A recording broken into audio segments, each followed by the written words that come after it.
Assalamu alaikum students. I am your chemistry teacher today, 28th April 2020.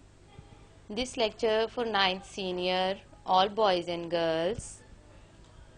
Chapter number 6 हम लोग पढ़ रहे हैं और आज हम लोग पढ़ेंगे मोलैरिटी, डाइल्यूशन एंड सॉल्युबिलिटी। ठीक है, मोलैरिटी की डेफिनेशन जो है वो बोर्ड पॉइंट ऑफ व्यू से बहुत इंपॉर्टेंट है और सॉल्युबिलिटी वाला भी लॉन्ग क्वेश्चन के तौर पे आता है।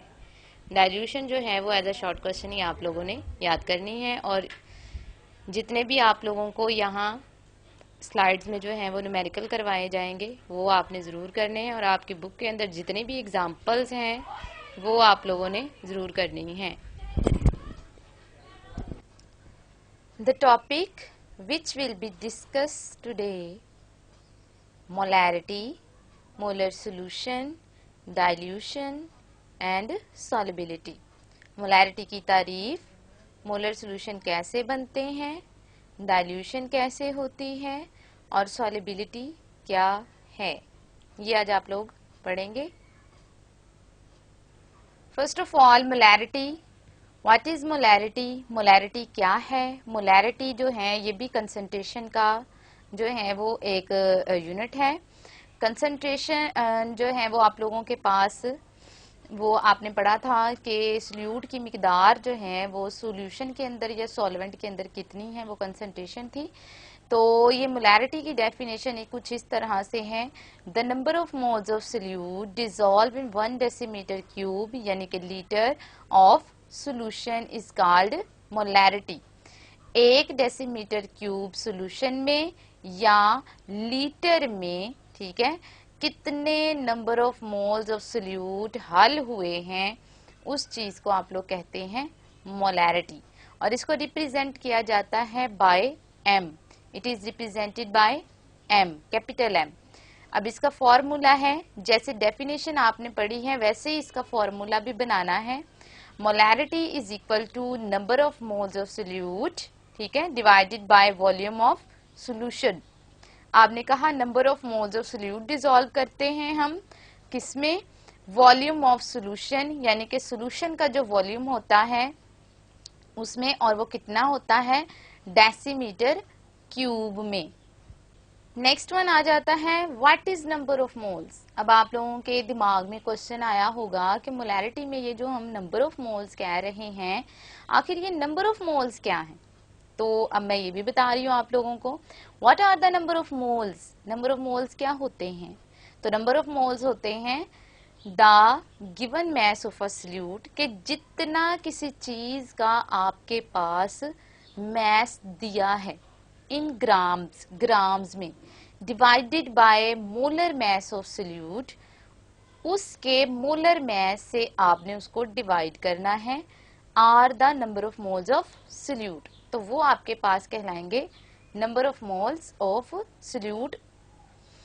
It is represented by mole, ये रिप्रेजेंट किया जाता है MOL से, ठीक है। फॉर्मूला अब इसका क्या है? नंबर ऑफ मोल्स निकालने का तरीका ये है कि मैस ऑफ सॉल्यूट को आपने ऊपर रखना है जो कि ग्राम्स में होगा और मोलर मैस उस सॉल्यूट का आपने नीचे रखना है जो कि ग्राम पर मोल में होगा। आप इसको डिवाइड कर देंगे तो आपका आंसर जो है वो नंबर ऑफ मोल्स में आ जाएगा। फॉर एग्जाम्पल, तो आपको मैंने कहा कि मैंने आप लोगों को जो है वो 9 ग्राम कोयला दिया, ठीक है, ग्राम्स में मैंने वैल्यू आप लोगों को बता दी कि 9 ग्राम जो है वो मैंने आप लोगों को कोयला दिया। तो मैंने आपसे पूछा कि बताओ इसमें कितने नंबर ऑफ मोल्स हैं, तो आप क्या करेंगे? कोयले में होते हैं सारे के सारे कार्बन के एटम्स, ठीक है, तो कार्बन जो है वो आप लोगों के पास उसका एटॉमिक मास होता है क्या? 12। तो आपने क्या करना है? 9 मैंने वैल्यू आपको दी, यानी कि गिवन मास 9 को ऊपर रखा और नीचे आप लोगों ने 12 को रखा, तो आपके पास आंसर आ जाएगा 0.75, जो कि number of moles of carbon के कहलाएंगे, ठीक है। जो भी आप लोग सॉल्यूट लेंगे, जितना आपको गिवन मास है उसका आप लोगों ने जो है वो उसको ऊपर रखना है और उसके मोलर मास को, अगर वो एटम है तो उसका एटॉमिक मास आएगा, अगर वो मॉलिक्यूल है तो उसका मॉलिक्यूलर मास आएगा, अगर वो आयनिक कंपाउंड है तो उसका फॉर्मूला मास आएगा। नीचे जो है वो आप लोगों ने इन तीनों में से एक चीज रखनी है। एटम है तो एटॉमिक मास, मॉलिक्यूल है तो मॉलिक्यूलर मास, और आयनिक कंपाउंड है तो फॉर्मूला मास जो है वो आप लोगों ने नीचे रखना है और उसको डिवाइड कर देना है, आपके पास नंबर ऑफ मोल्स आ जाएंगे। और उन नंबर ऑफ मोल्स को आप लोगों ने जो है वो फिर मोलैरिटी में यूज करना है। समझ आ रही है? ये एक प्रॉब्लम है आप लोगों के सामने, ये आप लोगों की बुक से ही मैंने ली है, ठीक है, जो कि पेज नंबर जो है वो आप लोगों का 102 पे जो है वो एग्जाम्पल है 6.2 वाली। ये एग्जाम्पल जो है वो यहाँ पे डिस्कस की गई है कि आपसे पूछा गया है calculate the molarity of a solution having 28.4 gram of sodium sulphate in 400 centimetre cube of solution. आपसे ये कहा गया है कि आपके पास एक सॉल्यूशन बना पड़ा है, ठीक है, जिसमें उन्होंने 28.4 ग्राम सोडियम सल्फेट हल किया है और उसका वॉल्यूम जो है यानी कि वो जितना आप लोगों के पास सॉल्यूशन है वो है 400 सेंटीमीटर क्यूब। 400 सेंटीमीटर क्यूब में 28.4 ग्राम उन्होंने डाले हुए हैं सोडियम सल्फेट के। आपने उसकी मोलैरिटी बतानी है कि इसकी मोलैरिटी क्या है, ठीक है। अब यहाँ पे आपको सबसे पहले जो है वो सोडियम सल्फेट का मोलर मास आना चाहिए। अब हम स्टार्ट करते हैं नंबर ऑफ मोल्स से, क्योंकि हमने जो है वो इसका मोलर मास जो है वो निकाल लिया हुआ है 142 ग्राम पर मोल। अब नंबर ऑफ मोल्स निकालने हैं तो वो किस तरह से निकालेंगे, आपको फॉर्मूला याद होगा पिछली स्लाइड का, mass of solute divided by molar mass of solute, ठीक है। तो जो आपको गिवन मास है यानी कि जो स्टेटमेंट में दिया हुआ है वो आपने ऊपर रखना है 28.4 ग्राम, ठीक है, ये हमने ऊपर रखा और नीचे हमने इसका मोलर मास लिखा 142 ग्राम पर मोल।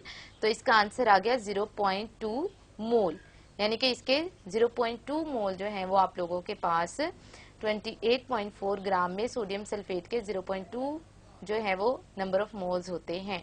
अब हमने वॉल्यूम इसका लेना है, वॉल्यूम इंटू डेसीमीटर क्यूब। अब 400 सेंटीमीटर क्यूब को आपने ऊपर रखना है और नीचे आप लोगों ने 1000 सेंटीमीटर क्यूब रखना है, तो आपके पास वैल्यू आ जाएगी 0.4 डेसीमीटर क्यूब।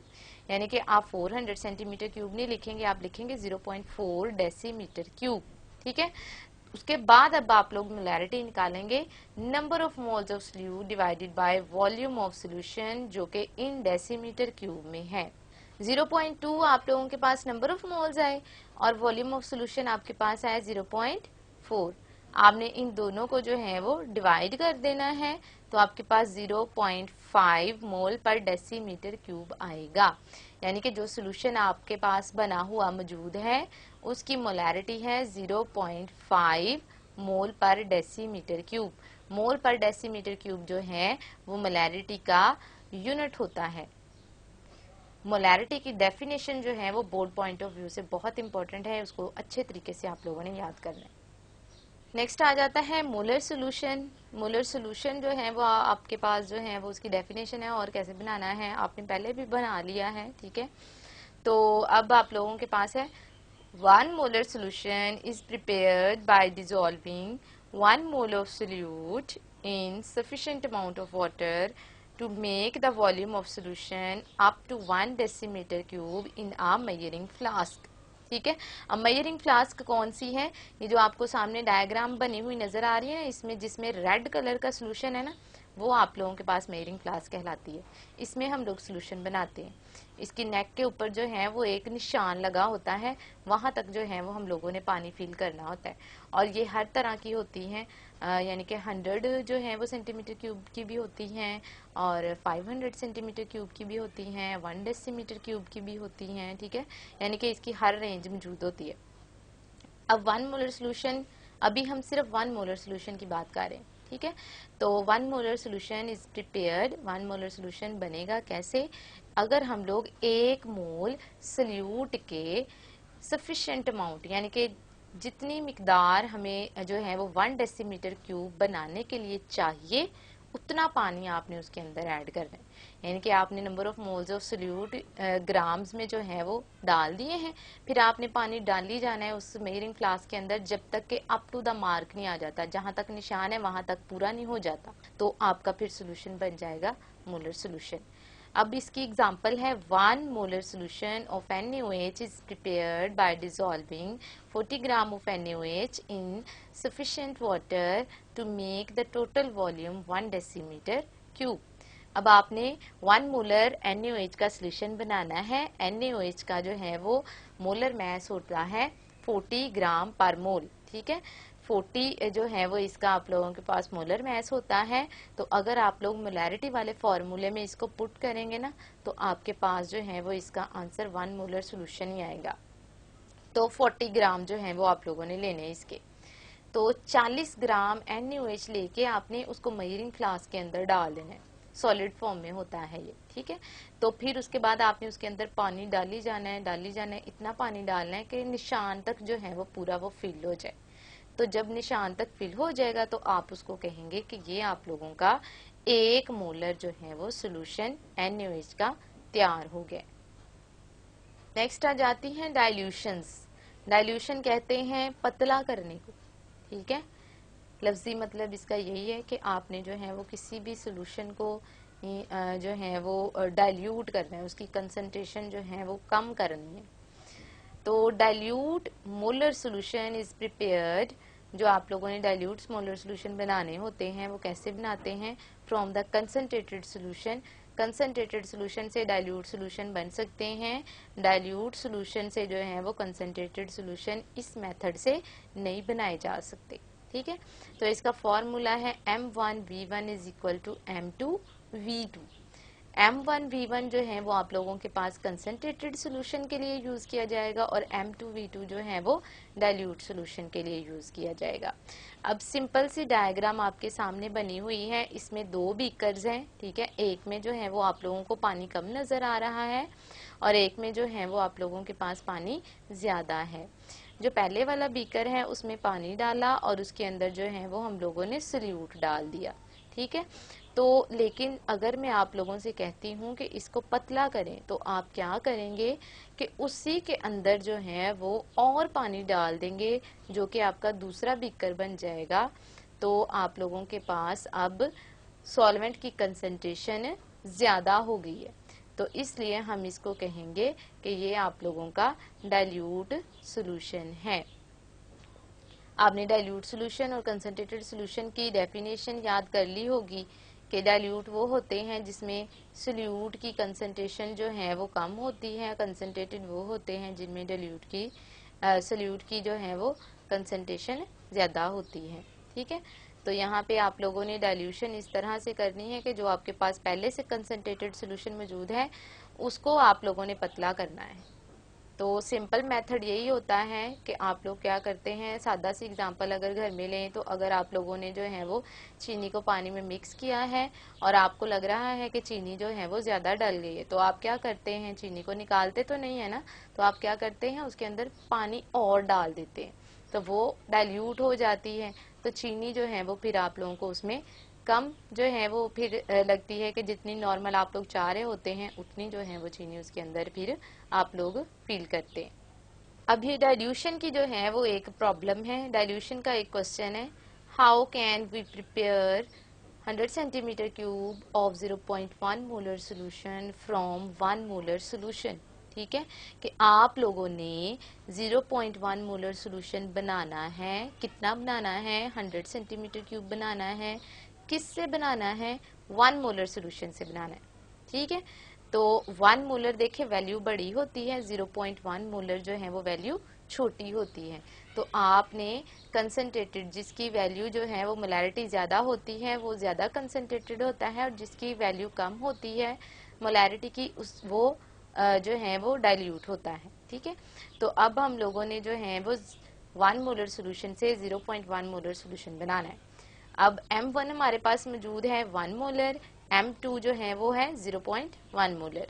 V1 जो है वो हमने मालूम करना है कि हम लोग कितना जो है वो उसके अंदर से 1 मोलर वाले में से सोल्यूशन लें और उसको जो है वो दूसरे वाले मेजरिंग फ्लास्क में डालें और उसको 100 तक फिल करें तो हमारा सोल्यूशन 0.1 मोलर बन जाए। ठीक है, अब आपने V1 फाइंड आउट करना है। V2 उन्होंने दिया हुआ है कि आपने कितना बनाना है, वो है 100 सेंटीमीटर क्यूब। अब आपने 100 सेंटीमीटर क्यूब वाली जो है वो मेजरिंग फ्लास्क लेनी है। ठीक है, 1 मोलर सोल्यूशन जो है वो बना पड़ा है आप लोगों के पास। कंसंट्रेटेड सोल्यूशन जो है वो M1V1 और डाइल्यूट सोल्यूशन जो है वो M2V2। अब हमने V1 चूंकि मालूम करना है तो V1 को इधर ही रहने देंगे और M1 को जो है वो M2V2 के नीचे ले जाएंगे। अब इनकी वैल्यूज जो है वो पुट कर देंगे। वैल्यूज पुट करने के बाद इनका आंसर आ जाएगा 10 सेंटीमीटर क्यूब। अब आप लोगों ने क्या करना है, जो M1 वाला जो है वो सोल्यूशन है 1 मोलर, ठीक है, उसमें से आपने 10 सेंटीमीटर क्यूब जो है वो सोल्यूशन लेना है। ठीक है, 10 सेंटीमीटर क्यूब सोल्यूशन लेके आपने उसको 100 वाली सेंटीमीटर क्यूब वाली में मेजरिंग फ्लास्क में डाल देना है। अब आपने 10 सेंटीमीटर क्यूब अभी उसमें डाला है, अभी 90 सेंटीमीटर क्यूब जो है वो उसके अंदर जगह खाली है। अब वो खाली जगह किससे फिल करनी है, अब आपने उसके अंदर वाटर डाली जाना है। ठीक है, इतना वाटर डालना है कि वो अप टू द मार्क हो जाए, यानी कि जहाँ पे निशान लगा हुआ है ना वहां तक पानी जो है वो फिल हो जाए।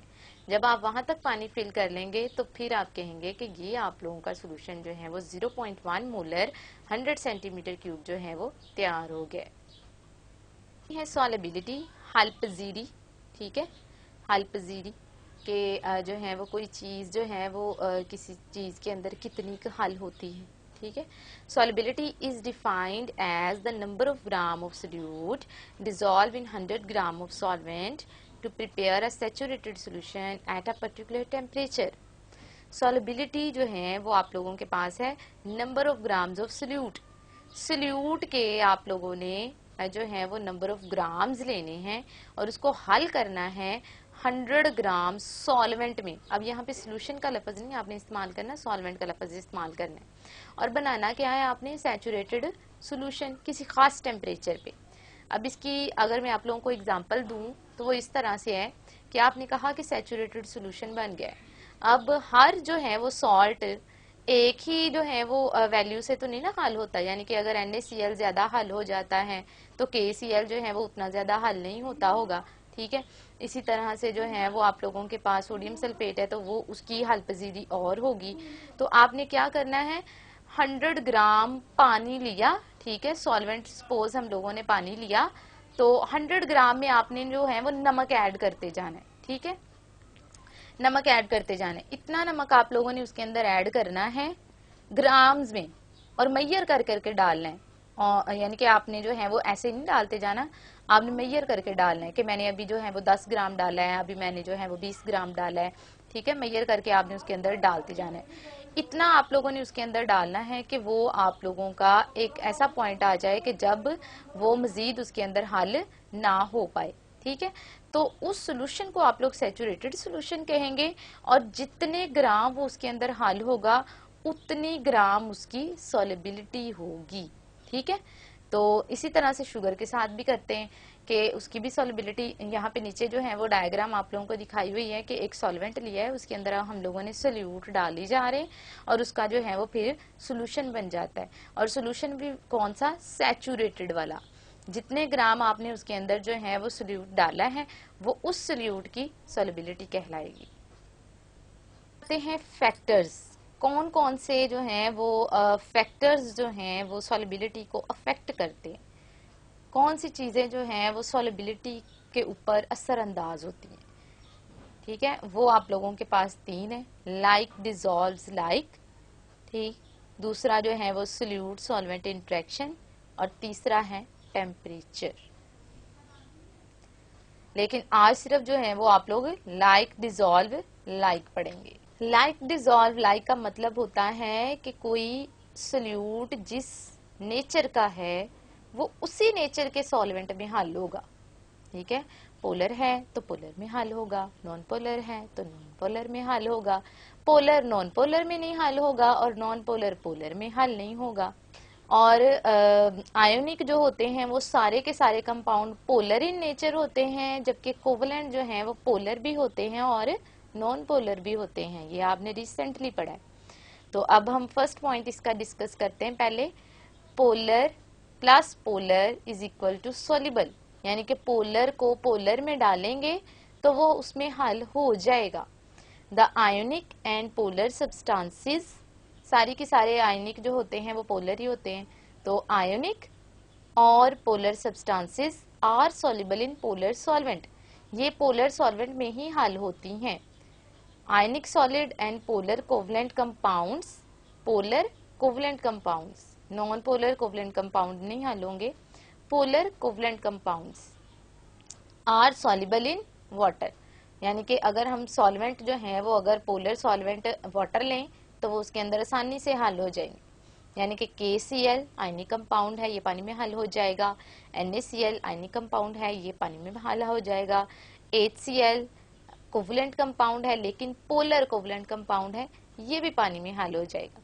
नीचे आप लोगों के पास डायग्राम जो है वो NaCl की दी हुई है कि NaCl जो है वो पानी में हल हो जाता है, और आगे उसके जो है वो दिखाया भी हुआ है कि क्यों हल हो जाता है, क्योंकि NaCl जो है वो Na पॉजिटिव और Cl नेगेटिव में कन्वर्ट हो जाता है जब पानी में डालते हैं, तो वो आसानी से उसके अंदर डिसॉल्व हो जाता है। पे आ जाता है non polar plus polar is equal to insoluble, यानी कि नॉन पोलर जो है वो पोलर में हल नहीं होते, और अगर आप इसका उल्ट कहें कि पोलर जो है वो नॉन पोलर में हल तब भी नहीं होते। ठीक है, तो non polar substances are not soluble in polar solvent, non polar substances जो हैं वो पोलर सॉल्वेंट में हल नहीं होंगी।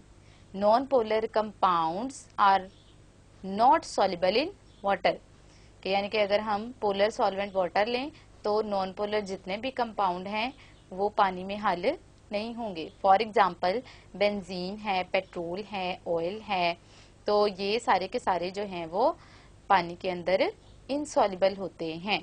यहाँ पे एग्जाम्पल में आप लोगों को डायग्राम में नजर आ रहा है कि हम लोगों ने ऑयल को वाटर में डाला है तो वो उसके अंदर इनसॉल्युबल नजर आ रहा है आप लोगों को। Point number 3, non polar plus non polar is equal to soluble, यानी कि नॉन पोलर को नॉन पोलर में हल करेंगे तो वो उसके अंदर हल हो जाएगा। Non polar covalent substances are, अब देखें यहाँ पे आयनिक का लफ्ज नहीं यूज किया क्योंकि आयनिक जो है वो नॉन पोलर होते ही नहीं है, वो सारे पोलर होते हैं। Non polar covalent substances are soluble in non polar solvent, और वो नॉन पोलर सॉल्वेंट कौन से होते हैं? मोस्टली ऑर्गेनिक सॉल्वेंट होते हैं। ऑर्गेनिक जितने भी सॉल्वेंट होते हैं वो नॉन पोलर ही होते हैं, और उनकी एग्जांपल में आप लोगों के पास आ जाता है बेंजीन है, अल्कोहल है, ईथर है, पेट्रोल है, ये सारे ऑर्गेनिक जो है वो सॉल्वेंट है। तो यहाँ पे grease, for example grease, paint, oil etcetera are soluble in ether and alcohol. ठीक है, यहाँ पे आपके सामने एक एग्जांपल है, उसमें उन्होंने ऑयल को अल्कोहल में मिक्स किया है, तो वो उसके अंदर आप लोगों को नजर आ रहा होगा कि उसके अंदर वो डिसॉल्व हुआ है। जैसे पिछली डायग्राम थी वैसे नहीं आपको ऑयल नजर आ रहा। तो और सादा एग्जांपल लेना चाह रहे हैं तो आपके पास जो है वो जैसा कि पेंट है, ठीक है, तो आप उसको पानी में डालें तो वो हल नहीं होता, लेकिन पेंट को अगर आप लोग पेट्रोल में डालें या फिर मिट्टी के तेल में डालें यानी कि केरोसिन ऑयल में, तो वो उसके अंदर आसानी से हल हो जाता है। ठीक है, ये 3 इसके पॉइंट हैं, लाइक, डिसॉल्व, लाइक के, जो कि तीनों, और ये वाला जो क्वेश्चन है लाइक, डिसॉल्व, लाइक वाला, ये इम्पोर्टेंट क्वेश्चन है। इसके तीनों जो हैं वो आप लोगों ने पॉइंट्स याद करने हैं। ठीक है, थैंक यू।